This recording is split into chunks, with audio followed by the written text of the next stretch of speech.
നമസ്കാരം. വളരെ ചുരുങ്ങിയ ചിത്രങ്ങളിലൂടെ മലയാളികളുടെ പ്രിയപ്പെട്ട താരമായി മാറിയ നടിയാണ് മോനിഷ. അകാലത്തിൽ ഈ ലോകത്തോട് വിട പറഞ്ഞുവെങ്കിലും ഇന്നും നിരവധി പേരുടെ മനസ്സിൽ ജീവിക്കുകയാണ് താരം. മലയാളക്കരയുടെ ഏറ്റവും വലിയ വേദനകളിലൊന്നുകൂടിയാണ് നടി മോനിഷയുടെ വേർപാട്. 15ാമത്തെ വയസ്സിൽ ദേശീയ പുരസ്കാരം സ്വന്തമാക്കിയ മോനിഷ കുറഞ്ഞ കാലം കൊണ്ടാണ് ഉയരങ്ങളിലേക്ക് എത്തിയത്.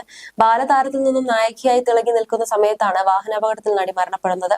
മരിക്കുന്നതിന് മുൻപ് മോനിഷ അഭിനയിച്ച സിനിമകളെല്ലാം സൂപ്പർ ഹിറ്റായി മാറിയിരുന്നു. ആ സമയങ്ങളിൽ കാത്തുനിന്ന നായികമാരിൽ ഒരാൾ കൂടിയായിരുന്നു മോനിഷ. മോനിഷ മരിച്ച 2 വർഷത്തിനു ശേഷം മോഹൻലാലിനും മണിയമ്പിള്ള രാജുവിനും ഉണ്ടായ അനുഭവം വെളിപ്പെടുത്തുകയാണ് ഇപ്പോൾ. മോഹൻലാലിനെ നായകനാക്കി പ്രിയദർശൻ സംവിധാനം ചെയ്ത മിന്നാരത്തിന്റെ ഷൂട്ടിംഗ് മദ്രാസിൽ നടക്കുന്ന സമയം ചിത്രത്തിൽ മണിയമ്പിള്ള രാജുവും ഉണ്ടായിരുന്നു. മദ്രാസിൽ എത്തിയാൽ രാജു സ്ഥിരം താമസിക്കുന്നത് പാംഗ്രോ ഹോട്ടലിലെ 504 നമ്പർ മുറിയിലായിരുന്നു. അന്ന് ആ റൂം ഒഴിവില്ലാത്തതിനാൽ 505-ലാണ് താമസിച്ചത്. വെളുപ്പിന് ഷൂട്ട് ഉള്ളത് കൊണ്ട് രാജു നേരത്തെ ഉറങ്ങാൻ കിടന്നു. അല്പം കഴിഞ്ഞപ്പോൾ ആരോ കാലിൽ തൊട്ടു നോക്കുന്നതായി രാജുവിന് തോന്നി. തല ഉയർത്തി നോക്കുമ്പോൾ അതാ മുമ്പിൽ മോനിഷ നിൽക്കുന്നു. തിളങ്ങുന്ന വലിയൊരു ലാച്ചയും അതിന് ചേരുന്ന കറുത്ത ടോപ്പും അതിൽ സ്വർണ്ണ നിറത്തിൽ ഡിസൈൻ ചെയ്ത വലിയൊരു പൂവും ഇതായിരുന്നു മോനിഷയുടെ വേഷം. രാജു അന്നോളം കാണാത്ത വേഷത്തിലായിരുന്നു മോനിഷ മുന്നിൽ വന്നത്. അമ്മ വരാൻ വൈകും, അതുകൊണ്ട് രാജുവേട്ടനോട് സംസാരിച്ചിരിക്കാം എന്ന് കരുതി വന്നതാണെന്ന് മോനിഷ പറഞ്ഞു. ഓ അതിനെന്താ എന്ന് മണിയൻപിള്ള രാജുവും പറഞ്ഞു. എന്നാൽ രാജു പെട്ടെന്ന് ഞെട്ടിയുണർന്നപ്പോൾ മോനിഷയെ കാണാനില്ല. മോനിഷ മരിച്ചിട്ട് 2 വർഷമായിരുന്നു. അന്ന് രാത്രി രാജുവിന് ഉറക്കം വന്നില്ല.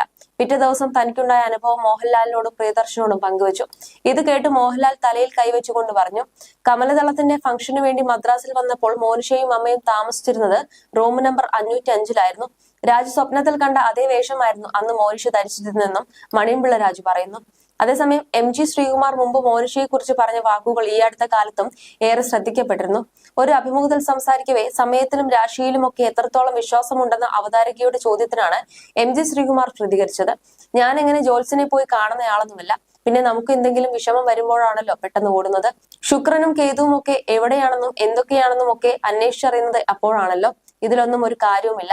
നമുക്ക് വരേണ്ടത് എപ്പോഴായാലും വരും, കിട്ടേണ്ടത് കിട്ടും. ഒരടിയാണ് കിട്ടേണ്ടതെങ്കിൽ അതും കിട്ടും. ഒരുപാട് ഉദാഹരണങ്ങൾ എന്റെ ജീവിതത്തിലുണ്ട്.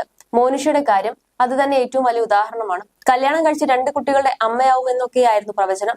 ഇത് കഴിഞ്ഞ് 2 ആഴ്ച കഴിഞ്ഞതിനിടെയായിരുന്നു ആ വിയോഗം. നമുക്കൊന്നും നമ്മുടെ ജീവിതത്തെ കുറിച്ച് പ്രവചിക്കാനാവില്ലെന്നായിരുന്നു അദ്ദേഹം പറഞ്ഞത്. ഈ അഭിമുഖത്തിന് വീഡിയോ വൈറലായിരുന്നു. 1992 ഡിസംബർ 5-നാണ് മോനിഷയും അമ്മയും സഞ്ചരിച്ച കാർ ബസ്സുമായി കൂട്ടിയിടിച്ച് അപകടമുണ്ടാവുന്നത്.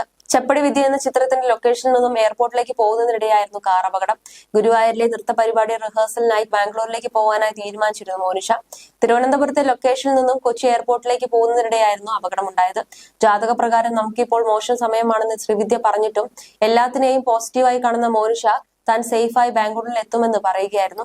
1986-ൽ പുറത്തിറങ്ങിയ നഖക്ഷതങ്ങൾ എന്ന ചിത്രമാണ് മോനിഷയുടെ കരിയറിന് പൊൻതൂവൽ നേടിക്കൊടുത്തത്. ആദ്യമായി അഭിനയിച്ച ചിത്രത്തിലൂടെ തന്നെ മികച്ച നടിക്കുള്ള ദേശീയ പുരസ്കാരം മോനിഷയ്ക്ക് ലഭിച്ചു.